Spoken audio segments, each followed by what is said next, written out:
मी सुप्रिया सुळे यांना प्रश्न विचारणार नाही. आमच्यासाठी अजित पवार भारतीय जनता पक्षाच्या विरोधात जाऊन इथे आलेले आहेत आणि निवडणूक लढतात हे महत्त्वाचं आहे. पण जर आता परवा आशिष शेलार हे अजित पवारांची सावरकरांवर शिकवणी घेत होते, मग अजित पवारांना शिकवणी लावली आहे का सावरकर विचारांची? मग जर शिकवणी लावली असेल तर मग तुमच्याबरोबर ते का नाही, ते दुसऱ्या पक्षाबरोबर का आहेत? पण महाराष्ट्राच्या राजकारणामध्ये जो गोंधळ झालाय, एक डबकं झालेलं आहे आणि त्या डबक्यामध्ये बेडूक डराव करत बसले आहेत. त्यांना कोणत्या विचार नाही.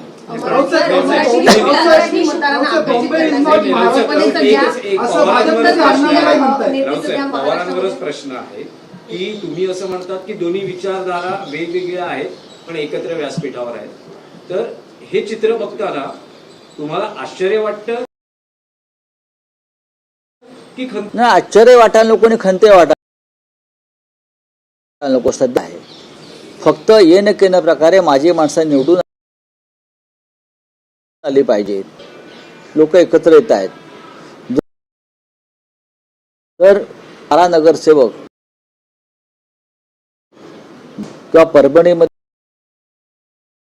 शिंदे घर येतात, तर कोणती विचारधारा फक्त व्यासपीठावर बोल.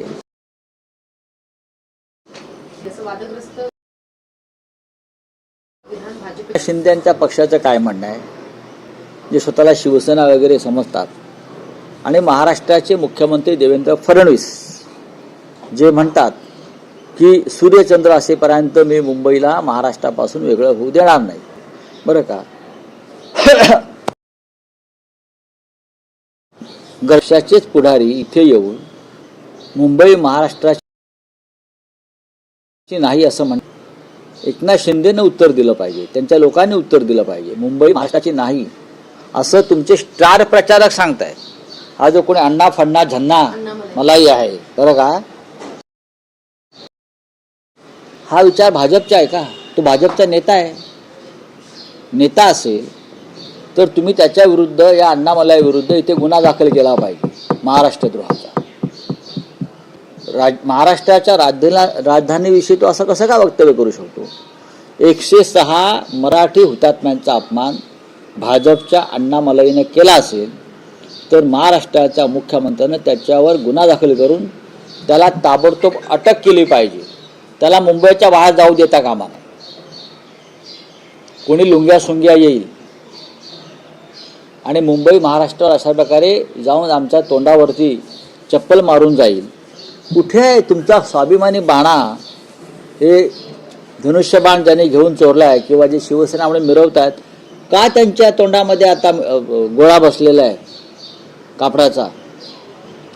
एवढं लाचार की तुमच्या थोबाडात मारून गेला तो अण्णामलाई सरकारच्या.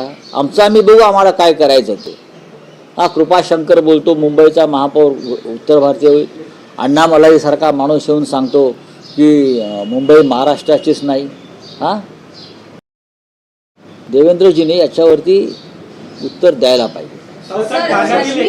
रश्मी शुक्लाने 5 दिवसापूर्वी एक अहवाल सादर केला होता. मीरा भाईंदरच्या प्रकरणामध्ये देवेंद्र फडणवीस आणि शिंदे यांना गोवण्याचा प्रयत्न केल्याचा अहवाल त्यांनी सादर केला होता आणि त्यांनी संजय पांडे यांनी हा म्हणजे दबाव आणला होता. तुमच्या माहितीसाठी सांगतो, रश्मी शुक्ला या राष्ट्रीय स्वयंसेवक संघाच्या कार्यकर्त्या आहेत. त्यांचं अख्खं कुटुंब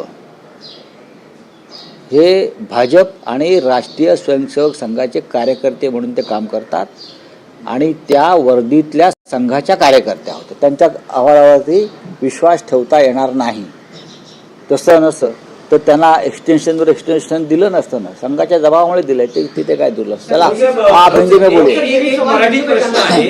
देवेंद्र फडणवीस असं म्हणतात की बाळासाहेब ठाकरेंचा जन्मही पुण्यातला होता, त्यामुळे तशी मुंबई ही माझी कर्मभूमी आहे, बघा.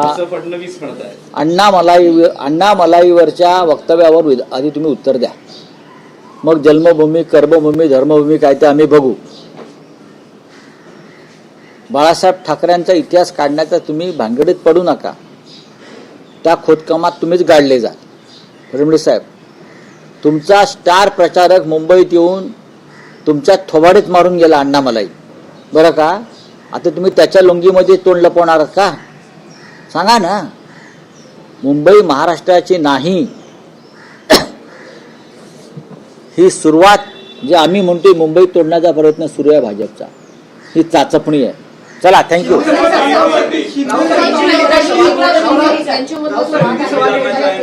बड़े पैमाने पे मुंबई महाराष्ट्र की नहीं है ऐसा कहा जा रहा है। एक अन्नामलई आया है, कहाँ से? तमिलनाडु से. मुंबई में स्टार प्रचार है क्या बीजेपी का? हाँ, स्टार प्रचार है क्या बीजेपी का? वो मुंबई में आकर कहता है कि मुंबई महाराष्ट्र की नहीं है, और राज्य के मुख्यमंत्री अब तक उसके ऊपर जवाब नहीं दे पा रहे. डिप्यूटी सीएम एकनाथ शिंदे भी चुप बैठे हैं, जो अपने आप को शिवसेना और धनुष्य बाण लेकर घूम रहे हैं ना, कि शिवसेना शिवसेना. अगर उनके पास असली शिवसेना होती तो अब तक अन्नामलई की लुंगी छूट जाती मुंबई में. जवाब दीजिए फडणवीस और शिंदे कि आपका पार्टी का एक स्टार प्रचारक यहाँ आता है, नेता आता है, और आपके मुंह पर थूक कर जाता है. वो बोल रहा है कि मुंबई महाराष्ट्र की नहीं है, तो किसकी है भाई? पाकिस्तान की है? आप मुझे बताइए. बांग्लादेश की है? मलेशिया की है? आप बताइए ना, किसकी मुंबई है? ये अन्नामलई से हम सवाल पूछेंगे. अब वो अभी वो मुंबई में है क्या मालूम नहीं, भाग गया होगा डर के. उसके ऊपर एफआईआर लॉज होना चाहिए. जो महाराष्ट्र का और मराठी लोगों का अपमान किया है ये अन्नामलई ने. कृपा शंकर एक बात करते हैं, अन्नामलई एक बात करते हैं. क्या आप मुंबई हमसे